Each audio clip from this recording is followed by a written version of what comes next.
السلام علیکم، میرا نام کلیم اللہ، آپ دیکھ رہے ہیں کلیم اللہ آفیشیل۔ ناظرین، آپ سب جانتے ہیں کہ روزانہ کی بنیاد پر ہم طریق لبیک کے حوالے سے اپڈیٹ آپ کو فراہم کرتے ہیں، لیکن آج جو ہے یہ ویڈیو قدرے مختلف ہونے جا رہی ہے۔ آج کسی قسم کی کوئی آپ کو اپڈیٹ نہیں دینے جا رہے ہیں، بلکہ ایک خوبصورت واقعہ ہے۔ اور علامہ سعد حسین رضوی صاحب سے ہماری ملاقات ہوئی تھی، اور یہ ملاقات تقریباً 4 گھنٹے طویل تھی۔ اس ملاقات کا تمام تر احوال میں آپ کے سامنے رکھنے جا رہا ہوں کہ بحیثیت ایک اسٹوڈنٹ، بحیثیت ایک صحافی، میں نے ان سے پس پردہ یعنی کیمرے کے علاوہ میں نے کچھ ایسے سوالات کیے تھے جو میرے ذاتی دل میں تھے، جو ذاتی جو ہے میرے ذہن میں آتے تھے طریق لبیک کے حوالے سے۔ اور میرا خیال ہے کہ تمام تر جتنے بھی طریق لبیک کے کارکنان ہوں یا کوئی بھی پاکستان میں رہنے والا طریق لبیک پاکستان کو جانتا ہوگا، اس کے ذہن میں یہ سوالات ہر شخص کے آتے ہیں۔ تو میں نے وہی سوالات جو ہے وہ علامہ سعد حسین رضوی صاحب سے پوچھے تھے، تو وہ میں تمام تر تفصیل آپ کو بتانے جا رہا ہوں کہ کون سے میرے دل میں ایسے سوال تھے جو میں نے طریق لبیک کے امیر علامہ سعد رضوی سے پوچھے، اور ان سوالوں کا جواب انہوں نے کیا دیا۔ وہ تمام تر چیز حلفاً بیان کر رہا ہوں کہ آپ کو درست بتاؤں گا، اور وہ چیز بتاؤں گا جو حقیقت پر مبنی ہوگی۔ جو کچھ وہاں پر ہوا تھا وہ تمام تر احوال آپ کو بتاؤں گا۔ میں تقریباً 3 مرتبہ علامہ سعد حسین رضوی صاحب کا انٹرویو کر چکا ہوں، اور 2 انٹرویو جو تھے وہ آن ایئر کیے گئے تھے۔ 2 انٹرویوز جو تھے ہم نے چلائے تھے، ایک مرید کے سے قبل کیا گیا تھا جب یہ قافلہ جو تھا یہ بادشاہی مسجد کے قریب تھا، اور ایک جو تھا وہ ان کی جو آفس تھا، جو مرکز کے قریب ایک آفس ہے، جو لوگ جانتے ہوں گے ان کو پتہ ہوگا کہ مرکز سے تقریباً کوئی 3-4 گلیاں چھوڑ کر ان کا ایک آفس آتا ہے، طریق لبیک کا آفیشیل آفس، وہاں پر جا کر ہم نے ان کا انٹرویو کیا تھا۔ تو یہ جو ملاقات تھی اس حوالے سے میں آپ کو بتا دوں، یہ تقریباً 2 سال قبل ہوئی تھی، اور اس 2 سال قبل ملاقات میں جو کچھ بھی میں نے ان سے پوچھا تھا وہ تمام چیزیں میں آپ کے سامنے رکھ دیتا ہوں۔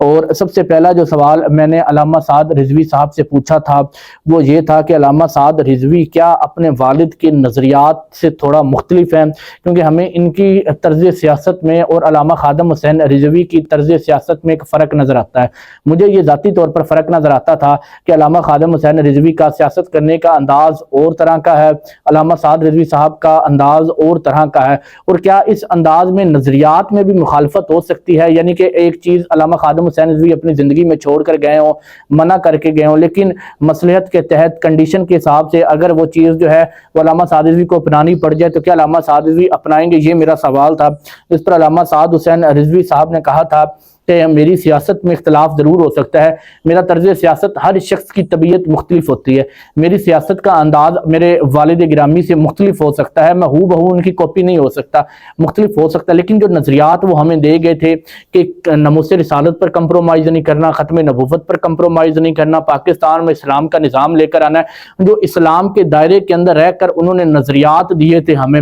جس نظریے پر یہ جماعت بنی تھی وہ نظریہ ہمیشہ قائم رہے گا۔ اور علامہ سعد رضوی کی سیاست کے انداز مختلف ہو سکتے ہیں لیکن نظریات نہیں بدلیں گے، نظریات وہی ہوں گے جو علامہ خادم حسین رضوی جو ہے میرے والد گرامی مجھے دے کر گئے تھے۔ تو یہ جو سوال تھا یہ میرے بڑے عرصے کا ذہن میں تھا، میں نے وہ پوچھا، انہوں نے اس کا جواب دیا۔ دوسرا میں نے پوچھا کہ بحیثیت ایک صحافی یا بحیثیت اسٹوڈنٹ، میں BS پولیٹیکل سائنس مکمل کی ہوئی ہے، میرا اس سیاست کے حوالے سے سوال تھا کہ مروسی سیاست پاکستان میں اچھی نہیں سمجھا جاتی، ہمیشہ پیپل پارٹی اور نون لیگ کو تنقید کا نشانہ بنایا جاتا ہے کہ ان میں مروسی سیاست ہے۔ پھر تحریک لبیک نے اس مروسی سیاست کو کیوں اپنایا؟ مروسی سیاست سے مراد کہ نواز شریف کے بعد نواز شریف کا بیٹا آئے گا، اس کے بیٹے کے بعد اس کا بیٹا آئے گا، پیپل پارٹی میں زرداری کے بعد اس کا بیٹا آئے گا، تو وہ جو ایک نسل در نسل سیاست چلتی ہے اس کو مروسی سیاست کہا جاتا ہے، اور اس کا اسلام میں بھی کوئی کنسیپٹ نہیں۔ تو پھر پاکستان کے اندر طریق لبیک جو اسلام کے نام پر بنی ہے اس میں یہ مروسی سیاست کا کنسیپٹ کیوں آیا؟ علامہ خادم حسین رضوی کے بعد ڈاکٹر شفیق امینی صدر کیوں نہیں بنے، وہ امیر کیوں نہیں بنے، ظہیر الحسن شاہ صاحب امیر کیوں نہیں بنے، یہ جو تمام اعلیٰ لوگ تھے جو سینئر رہنما تھے وہ کیوں نہیں بنے، اور علامہ سعد رضوی کو ہی جو ہے وہ امیر کیوں منتخب کیا گیا؟ تو انہوں نے کہا کہ آپ کا یہ سوال تو بہت اچھا ہے، اور میں اس میں آپ کو ایک چیز بتا دوں کہ اس کا علامہ سعد رضوی کے ساتھ کسی قسم کا کوئی تعلق نہیں، نہ مجھے اس شورا میں شامل کیا گیا تھا جس نے بیٹھ کر یہ فیصلہ کیا تھا کہ علامہ سعد رضوی تحریک کے اگلے امیر ہوں گے، اگلے چیئرمین ہوں گے، مجھے باہر نکالا گیا تھا، میں اپنے والد کی جو آخری رسومات تھی اس میں مصروف تھا، اور یہ 18 رکنی شورا نے یہ بیٹھ کر فیصلہ کیا تھا کہ ہمارا اگلا جو امیر ہوگا وہ علامہ سعد حسین رضوی ہوگا۔ اب ان کو بہتر پتا انہوں نے کس بنیاد پر میرا نام لیا۔ وہ کہتا ہے کہ سعد رضوی صاحب نے بتایا کہ میں حلفاً اس بات کا دعویٰ کر سکتا ہوں کہ میں نے کسی بھی شخص سے یہ نہیں کہا، نہ کسی بھی رائے میں اپنا حصہ لیا کہ مجھے بننا چاہیے، کس کو بننا چاہیے، میں ان معاملوں سے دور تھا۔ 18 رکنی جو ہماری شورا تھی انہوں نے یہ فیصلہ کیا تھا کہ اگلا امیر علامہ سعد رضوی کو بنایا جائے۔ تو اگر علامہ سعد رضوی خود اس میں کسی قسم کی شرکت نہیں کی، کوئی فیصلے میں کوئی رائے نہیں دی، کوئی مشورہ نہیں دیا، تو پھر علامہ سعد رضوی جو ہے اس پر الزام لگانا کہ انہوں نے موروثی سیاست کی، یہ تو غلط ہوگا۔ تو میں نے کہا جی بالکل ٹھیک ہو گیا، ہم نے سوال کیا، آپ نے جواب دے دیا۔ پھر میں نے سوال کیا جو ہر شخص کی طریق لبیک کے کارکنان میں بھی یہ سوال پایا جاتا ہے کہ سعد رضوی میں وہ خادم حسین رضوی والا دم خم نہیں ہے، وہ ایک جلال جو ہمیں غصہ نظر آتا ہے مخالفین کے بارے میں، جو ایک سخت سٹانس لیتے تھے ہر مسئلے پر، اگر کوئی مسجد کی توہین ہو، مسجد کی بے ادبی ہو تو اس میں بڑا سخت سٹانس لیتے تھے۔ مسجد وزیر آباد جو تھی، مسجد وزیر خان، وہاں پر جا کر جو ان کا ایک جلالی خطاب تھا، اس طرح کا ہمیں علامہ سعد رضوی میں نہیں نظر آتا۔ تو سعد رضوی کا کمپیریزن لوگ کرتے ہیں خادم حسین رضوی کے ساتھ، تو وہ سعد رضوی میں خادم حسین رضوی والا دم خم کیوں نہیں ہے؟ تو بڑا خوبصورت انہوں نے جواب دیا۔ انہوں نے کہا سب سے پہلے تو میں اپنے ساتھ یہ زیادتی سمجھتا ہوں اور میرے ساتھ یہ غلط ہوتا ہے اگر کوئی شخص مجھے خادم حسین رضوی کے ساتھ میرا کمپیریزن کر رہا ہے، یعنی کہ میرا اگر موازنہ خادم حسین رضوی کے ساتھ آپ لوگ کرتے ہیں تو یہ میرے ساتھ ناانصافی ہے۔ میں ایک دنیا دار شخص ہوں، یا میں ایک دنیا کے اعتبار سے سوچنے والا شخص ہوں، لیکن میرے والد صاحب جو تھے وہ ان چیزوں سے بڑے مختلف تھے، اور وہ ایک ولی کامل تھے، اور ان کا جو عشق تھا نبی کریم صلی اللہ علیہ وسلم کے ساتھ یا اسلام کے ساتھ ان کی جو وابستگی تھی، وہاں پر سعد رضوی کیا میرے خیال سے موجودہ دور میں کوئی بھی نہیں پہنچ سکتا۔ تو انہوں نے کہا میرا اگر ان کے ساتھ اس معاملے میں کمپیریزن کیا جائے گا تو یہ تو میرے ساتھ ناانصافی ہوگی۔ میرا آپ کمپیریزن کریں عمران خان کے ساتھ، بلاول بھٹو کے ساتھ، ان کے ساتھ کریں میرا کمپیریزن، پھر پتہ چلے گا کہ ہم اسلام کی کتنا سٹانس لیتے ہیں۔ اگر اسلام کے معاملات پر سٹانس لینا آپ میرا کمپیریزن خادم حسین رضوی صاحب کے ساتھ کریں گے، میرے والد کے ساتھ کریں گے، تو یہ میرے ساتھ ناانصافی ہوگی کہ میں اس پائے کا بندہ ہی نہیں ہوں۔ میں کیا کوئی بھی اس پائے کا بندہ نہیں کہ وہ خادم حسین رضوی کا کسی بھی معاملے میں جو ہے وہ برابری کر سکے، اس کا کمپیریزن ہو سکے، تو یہ میرے ساتھ ناانصافی۔ آپ لوگ میرا کمپیریزن تمام تر باقی سیاسی شخصیات کے ساتھ کیا کریں، پھر مجھے بتایا کریں میں ان سے کم ہوں یا ان سے اعلیٰ ہوں۔ تو بڑا خوبصورت ان کا جواب تھا، تو میں بڑا مطمئن ہوا ان کے اس جواب سے۔ اس کے بعد میں نے سوال کیا، ایک سخت سوال کیا کہ ہم نے 2017 سے لے کر اب تک یہی سنا کہ اسٹیبلشمنٹ کی بی ٹیم بن کر کام کرتی ہے، یہ اسٹیبلشمنٹ کے لیے کام کرتی ہے، یہ پریشر گروپ کے طور پر استعمال کرتی ہے۔ تو علامہ سعد حسین رضوی نے بڑے تحمل کے ساتھ مجھے کہا کہ میں حلفاً یہ بات کرتا ہوں کہ جو چیز میرے والد صاحب نے کہی تھی کہ ہمیں ہمارے اوپر کرپشن کا، پیسے لینے کا، کسی بھی بڑی شخصیات کے ساتھ تعاون کرنے کا یا کسی کے کہنے پر نکلنا ہمارے اوپر یہ ثابت ہو جائے یہ جرم کہ ہم نے یہ کیا ہے، تو آپ ہماری قبر سے، میری قبر سے مجھے نکال کر جو ہے وہ آگ لگا دینا کہ اس شخص نے اسلام کے نام پر 2 نمبری کی تھی، اسلام کے نام پر سمجھوتا کیا تھا۔ اور میں اپنے اس باپ کے، اس اپنے والد کے، خادم حسین رضوی صاحب کے اس قول کو مزید پکا کر رہا ہوں کہ میں آپ سے کہہ رہا ہوں کہ اگر آنے والی زندگی میں بھی یہ ثابت ہو جائے کہ علامہ سعد رضوی نے اسٹیبلشمنٹ کے کہنے پر کوئی کام کیا ہو، اسٹیبلشمنٹ کے مطابق کام کیا ہو، یا ان کے کہنے پر کوئی دھرنا یا کچھ دیا ہو، تو ہمارا انجام بھی وہی ہو جو خادم حسین رضوی صاحب نے کہا تھا۔ تو میں پھر ایک دفعہ متاثر ہوا، اور اس کے بعد یہ جو ثانیہ مرید کے ہوا، اس میں تو یہ ثابت ہو گیا کہ اگر یہ اسٹیبلشمنٹ کی بی ٹیم ہوتی تو ان کے ساتھ یہ کچھ ہوتا، اتنے لوگوں کے ساتھ جو کچھ ہوا، ان کو جیلوں میں ڈالا گیا، اعلیٰ قیادت کو غائب کر دیا، اس سے تو یہ چیز ثابت ہو گئی کہ اس جماعت کا اسٹیبلشمنٹ کے ساتھ کبھی کوئی تعلق نہیں رہا۔ مزید مجھے یاد آیا کہ سعد حسین رضوی صاحب نے ایک اور بات کہی تھی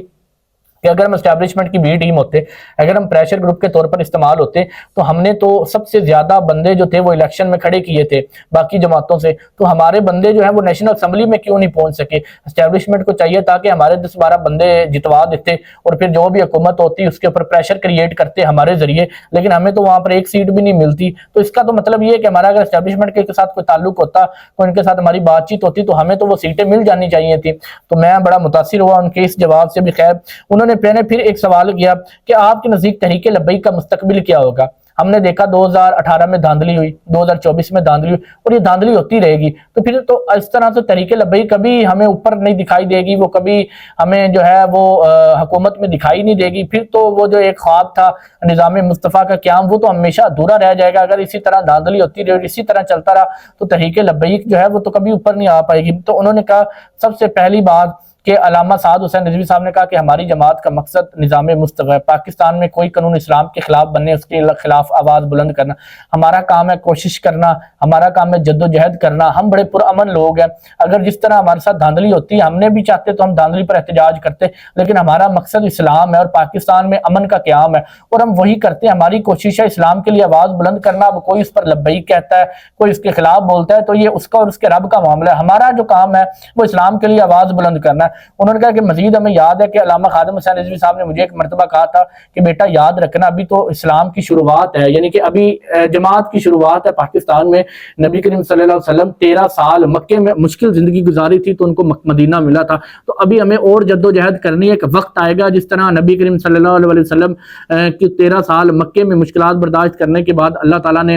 مدینے کی سربراہی دی اور ایک اتنی بڑی ریاست بنی، ایک دن آئے گا کہ ہمیں اسی نبی کے صدقے، اسی نبی کے قدموں کے صدقے جو ہے ہمیں بھی پاکستان میں نظام مصطفیٰ کا قیام دیکھنے کو ملے گا۔ تو یہ جو جواب تھا اس پر پھر میں متاثر ہو گیا کہ بڑا کامیاب اچھا جواب دیا۔ اس کے بعد میں نے سوال کیا، مزید میں نے کچھ سوالات کیے اور اس کے بعد ایک انہوں نے مجھے واقعہ سنایا تھا اپنا، اور اس سے میں بڑا متاثر ہوا۔ انہوں نے کہا کہ میں بڑا چھوٹا تھا، میں نے یہ پوچھا کہ کیا یہ جماعت بنانے کا جو خادم حسین رضوی کا خواب تھا یہ بچپن کا خواب تھا، جوانی کا خواب تھا، یا بڑھاپے میں آ کر خواب یہ ہوا، یعنی کہ آخری دنوں میں 2016-17 میں یہ ممتاز حسین قادری صاحب کی جو وہ پھانسی تھی اس کے بعد اس چیز کا انہوں نے خواب دیکھا، یا یہ جماعت بنانے کا خواب ان کو کیسے آیا؟ تو انہوں نے کہا اس بات کا تو مجھے نہیں علم، لیکن ایک بات میں آپ کو بتا دوں کہ میں چھوٹا سا تھا، اکاڑا کے اندر میرے والد صاحب کی تقریر تھی اور رمضان کا مہینہ تھا، ہم وہ تقریر کرنے کے لیے گئے، سحری سے پہلے ہماری تقریر تھی اور بڑی مشکل سے ہم بس کا سفر کر کے گئے اور رمضان کا مہینہ تھا۔ ہم وہاں پر پہنچے تو ساری رات ہمیں انہوں نے محفل والوں میں نے بٹھائی رکھا اور تقریر نہیں کرنے دیا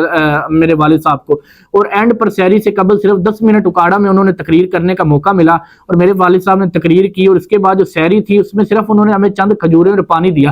تو میں راستے میں بڑا خفا ہوا، میں نے پوچھا، میں نے اپنے والد صاحب سے کہا کہ یہ کیا طریقہ ہے کہ ہمیں اتنی دور سے بلایا، نہ تقریر کا موقع دیا اور نہ ہمیں جو ہے وہ صحیح سے سحری کرنے دی، اتنی مشکل سے گئے، کرایہ بھر کے واپس آ گئے، نہ کوئی ہدیہ دیا نہ کچھ۔ تو میرے والد صاحب نے میرے کندھے پر ہاتھ رکھ کر، بچپن کی بات یعنی کہ بتا رہا ہوں، خادم سعد حسین رضوی کی وہ عمر 15-17 سال یا 20 سال ہوگی، اور تب کی بات ہے جب اس جماعت کا نام و نشان نہیں تھا، تو تب میرے والد صاحب نے میرے کندھے پر ہاتھ رکھ کے فرمایا تھا کہ یہ سفر بڑا مشکل ہے اور اس سفر میں بھی بہت کچھ آگے ہمیں دیکھنے کو ملا، اور ایک وقت آئے گا کہ یہ لوگ جو ہیں گاڑیاں لے کر تمہارے گھر کے باہر کھڑے ہوں گے اور اس خادم حسین رضوی کو ان گاڑیوں میں بٹھا کر لے کر جایا جائے گا۔ ابھی تو ہم نے اسلام کے لیے بڑا مشکل وقت دیکھنا ہے، یہ تو ابھی کچھ بھی نہیں ہے۔ تو ان کا کہنے کا مقصد تھا کہ ان کے مائنڈ میں یہ چیزیں بڑی پہلے تھی کہ ہم نے پاکستان میں کچھ ایسا کرنا ہے کہ حضور کی شریعت کا نفاذ ہو سکے، یہاں پر نظام مصطفیٰ آ سکے۔ تو اور مزید میں نے ان سے ایک سوال کیا کہ آپ کے اوپر بڑا ایک تانا دیا جاتا ہے آپ کو کہ جی دیکھیں چھوٹے سے گھر کا شخص علامہ سعد رضوی تھوڑی سی تنخواہ لینے والا جو ہے وہ گاڑیوں میں سفر کرنا ہے، V8 رکھتا ہے، ویگو ڈالے رکھتا ہے، تو یہ سب کیا ہے؟ تو تب اتفاقاً طور پر ایک شخص ان کے پاس آیا اور کہا کہ آپ کی گجراں والے محفل ہے، ٹائم لیٹ ہو رہا ہے آپ کو اور باہر گاڑی کھڑی ہے، آ کر انتظار کریں۔ تو انہوں نے مجھے کہا تھا یہ باہر جو گاڑی کھڑی ہے V8 ہے، اب یہ میری گاڑی نہیں ہے، ذاتی نہیں ہے، میں اس پر بیٹھ کر محفل کے لیے جاؤں گا، لوگوں کی محبت کا اظہار لوگ کر رہے ہیں، اور وہ انہوں نے اگر گاڑی مجھے پیش کی اس سفر کے لیے تو جب ویڈیو بنے گی تو لوگ تو یہی کہیں گے دیکھیں علامہ سعد رضوی V8 میں گھومتا ہے۔ اب اس میں سعد رضوی کا کیا کہ حلفاً میں کہتا ہوں کہ میں نے ان سے یہ نہیں کہا کہ آپ فلاں گاڑی لے کر آئیں، آپ یہ لے کر آئیں، مجھے بتایا کہ آپ نے تقریر کرنی ہے، میں نے گجراں والے جانا تھا، وہ میں اپنی گاڑی پر چلا جاتا، وہ چھوٹی گاڑی میں چلا جاتا، کس پر چلا جاتا، لیکن اب ان کی محبت ہے لوگوں کی، وہ دین کے ساتھ وابستگی ہے کہ وہ اتنی بڑی گاڑی لے کر یہاں پر پہنچے ہیں اور آ کر اس بات کا اظہار کریں کہ آپ اس گاڑی میں بیٹھ کر جائیں، تو اس میں علامہ سعد رضوی کا کیا قصور ہے؟ تو یہ تمام تر وہ احوال تھا، مزید بھی کچھ باتیں ہیں، ویڈیو لمبی ہوگی وہ پھر آپ کو انشاءاللہ کبھی بتائیں گے۔ تو یہ تمام تر وہ احوال تھا جو اس ملاقات میں میرا علامہ سعد حسین رضوی صاحب کے ساتھ ہوا۔